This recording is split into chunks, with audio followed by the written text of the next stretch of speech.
Praise the lord. మన ప్రభును మన రక్షకుడైన యేసుక్రీస్తు వారి ఉన్నతమైన నామంలో మీ అందరికీ మా హృదయపూర్వక వందనములు. ఈరోజు దేవుని వాక్యము, ఆయనే భూదిగంతముల వరకు యుద్ధములు మాన్పువాడు, విల్లు విరుచువాడును, భల్లెమును తెగ నరుకువాడును ఆయనే, యుద్ధ రథములను అగ్నిలో కాల్చివేయువాడు ఆయనే. కీర్తనల గ్రంథము 46వ కీర్తన 9వ చరణం. He makes wars cease to the ends of earth, he breaks the bow and shatters the spear, he burns the shields with fire. Psalms chapter 46 verse 9. ఈ రోజుకు గాను కృపగలిగిన దేవుడు మనకు అనుగ్రహించిన వాక్య భాగమును బట్టి ధ్యానించుకుందాము. ప్రభునందు ప్రియమైన సహోదరి సహోదరులారా, మన జీవితంలోని శ్రమలు, మనకు ఎదురవుతున్న పోరాటాలు, మన కుటుంబంలో ఉన్న విభేదాలు, గొడవలు అన్నీ కూడా ఆగిపోవాలి అంటే, శాంతి సమాధానముతో మనం జీవించాలంటే, ఎటువంటి డిస్టర్బెన్స్ లేకుండా నెమ్మదికరమైన జీవితం కలిగి ఉండాలి అంటే మన జీవితంలో యేసయ్య ఉండాలి. ఆయన ఉంటే మనము లేమిలోనైనా, కలిమిలోనైనా, కొద్దిలోనైనా, ఎక్కువలోనైనా ఆనందంగా జీవించవచ్చండి. ఈ సమాజంలో జీవిస్తున్న మనల్ని అనేక మంది గమనిస్తుంటారు. మన సమస్యలు వారికి తెలుసు, మన కుటుంబంలో ఏం జరుగుతుందో వారికి తెలుసు, మనం ఎంత కష్టాలను ఎదుర్కొంటున్నామో, ఎటువంటి సవాళ్ళు మన జీవితంలో కలిగి ఉన్నామో అన్నీ కూడా వారికి తెలుసు. వారు మన బంధువులే కావచ్చు, మన రక్త సంబంధికులే కావచ్చు, మన స్నేహితులు, సహోద్యోగులు ఎవరైనా కావచ్చు. వారు చూస్తారు, కానీ వాటిలో నుండి మనల్ని విడిపించడానికి ప్రయత్నించరు. మనిషి స్వభావం ఏంటండి అంటే, ఉన్న గొడవను ఇంకొంచెం ఎక్కువ చేయడం, ఉన్న సమస్యను ఇంకా పెద్దగా చేయడం, లేనిపోని అనుమానాలు సృష్టించి కాపురాలను కూల్చివేయడం. ఇవి ఒక మనిషి చేసేవి, అనగా అపవాది సంబంధులైన వారు చేసేవి. సాతాను ఏం చేశాడు? హాయిగా జీవిస్తున్న ఆదాము అవ్వ జీవితంలోనికి ఎంటర్ అయ్యాడు. ఆ అవ్వను ప్రేరేపించాడు, అనుమానము రేకెత్తించాడు. ఏం కాదు అన్నాడు. ఆనందంగా ఏదేను వనంలో ఎటువంటి సవాలు లేని జీవితం వారు జీవిస్తుండగా, ప్రశాంతంగా బ్రతుకుతుండగా, అపవాది వారిని పాపములో పడేలా చేసి ఆ హాయిగా ఉన్నటువంటి కుటుంబంలో ఆనందకరమైన జీవితమును నుండి శ్రమంలోనికి వెళ్ళేలాగున చేశాడండి. వారు ఏదేను వనము నుండి వెలివేయబడ్డారు. సమస్యలను, కష్టాలను ఎదుర్కొంటూ జీవించారు.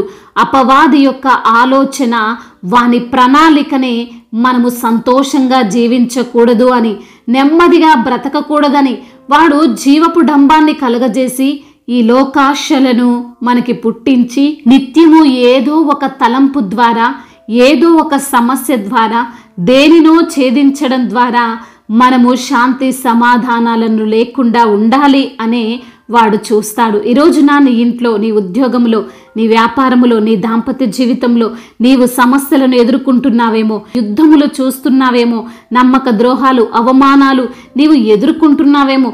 దానికి కారణం అపవాది, వాని సంబంధులైన ఈ లోకస్తులే. కానీ ఈరోజు నా వాక్యం తెలియజేస్తుంది, ఆయన నీ జీవితంలో నీవు ఎదుర్కొంటున్న నీ ఉద్యోగ వ్యాపారములో నీవు చవి చూస్తున్న యుద్ధములను ఆయన మాన్పుతాడు. నిన్ను మోసం చేయాలని వేస్తున్న విల్లు వంటి ప్రణాళికలను ఆయన విరిచివేస్తాడు. నీ పైకి దూసుకొస్తున్న అవమానాలను, నిందలు అనే భల్లెమును తెగ నరుకుతాడు. నీ మీదికి పరుగు పరుగున వస్తున్న నిన్ను నశింపజేయడానికి, నిన్ను అంతం చేయడానికి కలిసికట్టుగా వస్తున్న అన్ని విధాలైన యుద్ధ రథముల వంటి ప్రతికూలతలన్నిటినీ, విరోధులందరినీ, అనారోగ్య సమస్యలన్నిటినీ దేవుడు అగ్నిలో కాల్చివేస్తాడు. సైన్యములకు అధిపతియగు యెహోవా నీకు తోడయున్నాడు. లేఖన భాగము సెలవిస్తుంది, ఆయన మధ్యవర్తి అయి అనేక జనములకు న్యాయము తీర్చును, దూరమున నివసించు బలముగల అన్య జనులకు తీర్పు తీర్చును. వారు తమ ఖడ్గములను నాగట నక్కులుగాను, తమ ఈటెలను మచ్చు కత్తులుగాను సాగగొట్టుదురు. జనము మీదికి జనము ఖడ్గము ఎత్తకయుండును, యుద్ధము చేయ నేర్చుకొనుట జనులు ఇక మానివేతురు. ఎవరి భయము లేకుండా ప్రతి వాడును తన ద్రాక్ష చెట్లు క్రిందను, తన అంజూరపు చెట్లు క్రిందను కూర్చుండును. సైన్యములకు అధిపతియగు యెహోవా మాట ఇచ్చి ఉన్నాడు అని. అవును ప్రియమైన సహోదరి సహోదరులారా, దేవుడు సమాధానకర్త, దీర్ఘశాంతుడు. ఆయనే నీ యొక్క ప్రతి పరిస్థితిని చక్కదిద్దుతాడు. ఆయనే నీ యుద్ధములను మాన్పుతాడు. ఈరోజు నీవు దేనితో అయితే యుద్ధము చేస్తున్నావో, ఇంకా ఎన్ని రోజులు పోరాడాలని, ఎన్ని రోజులు ఈ పరుగులు అని అనుకుంటున్నావేమో, ఆ యుద్ధాలను, ఆ పోరాటాలను యేసయ్య ఆపివేస్తాడు. ఆ బలహీనతలను కొట్టివేస్తాడు. నీ యొక్క ఆ పోరాటాలను, నీ హృదయ గాయములను దేవుడు మాన్పుతాడు. అశాంతికరమైన నీ జీవితాన్ని శాంతి సమాధానముతో ఆయన నింపుతాడు. కాబట్టి నీ సమస్యను తీర్చమని నీ బంధువుల దగ్గరికో, నీ స్నేహితుల దగ్గరికో వెళ్ళకు. దేవుని పాద సన్నిధికి వచ్చి ప్రార్థించు, మొర్రపెట్టుకో. ఆయన ఖచ్చితంగా తప్పకుండా నీకు విరోధముగా ఉన్న ప్రతి విధమైన పరిస్థితిని నీకు అనుకూలముగా చేస్తాడు. అందు నిమిత్తమున దేవుని దగ్గరకు వచ్చి ఆయన సహాయము కోరుకో, నెమ్మది కలిగి జీవిస్తావు. దేవుడి మాటలను దీవించి మన హృదయములో ఫలింపచేయునుగాక. వాక్య భాగమును బట్టి ప్రార్థించుకుందాము. ప్రతి ఒక్కరు కూడా ప్రార్థనలో ఏకీభవించగలరు. ప్రార్థన. మహాశక్తి సంపన్నుడైన దేవ, కృప కలిగిన తండ్రి, మీకు వందనాలయ్యా. ఈరోజు నా వాక్యం ద్వారా మీరు మాతో మాట్లాడారయ్యా. అవును తండ్రి, మా జీవితంలో శ్రమలు, మాకు ఎదురవుతున్న పోరాటాలు, మా కుటుంబంలో ఉన్న విభేదాలు అయ్యా అందరికీ తెలుసు. కానీ ప్రభా, సమాధాన పరిచేది మాత్రం మీరేనని అయ్యా, మరి తండ్రి మీరు మాకు తోడుగా ఉంటే మేము మా జీవితంలో నెమ్మదికరమైనటువంటి జీవితము మేము జీవిస్తామని వాక్యము ద్వారా సూటిగా తేటగా మీరు మాతో మాట్లాడి మమ్మల్ని ధైర్యపరిచి, బలపరిచి, ఆదరించి, ప్రోత్సహించిన మీ యొక్క వాక్కును బట్టి మీకు స్తోత్రములు. అయా, అనారోగ్య సమస్యల నుండి బిడ్డలకు విడుదల దయచేయండి. సంపూర్ణ ఆరోగ్యమును, స్వస్థతను ప్రతి బిడ్డకు మీరు అనుగ్రహించండి.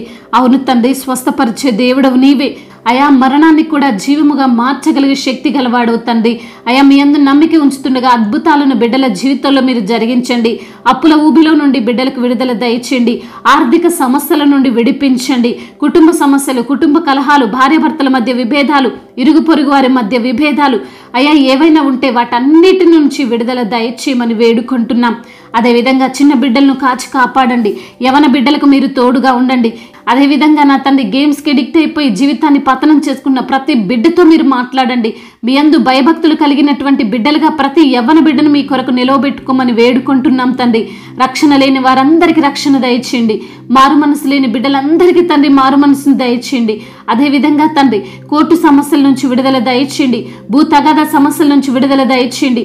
సంతానము లేని బిడ్డలను మీరు జ్ఞాపకం చేసుకొని వారికి సంతానమును దయచేయండి. అదేవిధంగా నా ప్రభువా అయ్యా, ఎందరైతే బిడ్డలు ప్రయాణాల్లో ఉన్నారో ప్రతి బిడ్డకు మీరు తోడుగా ఉండండి. వారి ప్రయాణం అంతటిని సుఖముగా, సౌఖ్యముగా ఉండునట్లుగా సహాయం చేయండి ప్రభువా. అయ్యా, విదేశీ ప్రయాణముల నిమిత్తము బిడ్డలు మరి ప్రభా, మరి వీసా విషయంలో, పాస్పోర్ట్ విషయంలో, ఇంటర్వ్యూ విషయంలో తండ్రి మీకు మొరపెడుతుండగా మీరే సహాయం దయచేయండి. అద్భుతాలను జరిగించండి నా తండ్రి. అదేవిధంగా భార్యాభర్తల మధ్య తండ్రి కోర్టు వరకు వెళ్ళినటువంటి ఆ డైవర్స్ కేసులను తండ్రి కొట్టివేయండి. వారి కుటుంబాన్ని మీరే కట్టమని వేడుకుంటున్నాం ప్రభువా. అదేవిధంగా నా తండ్రి అయా, సంఘాలను విస్తరింప చేయండి. సంఘానికి మీరు శిరస్సు ఉండండి ప్రభా.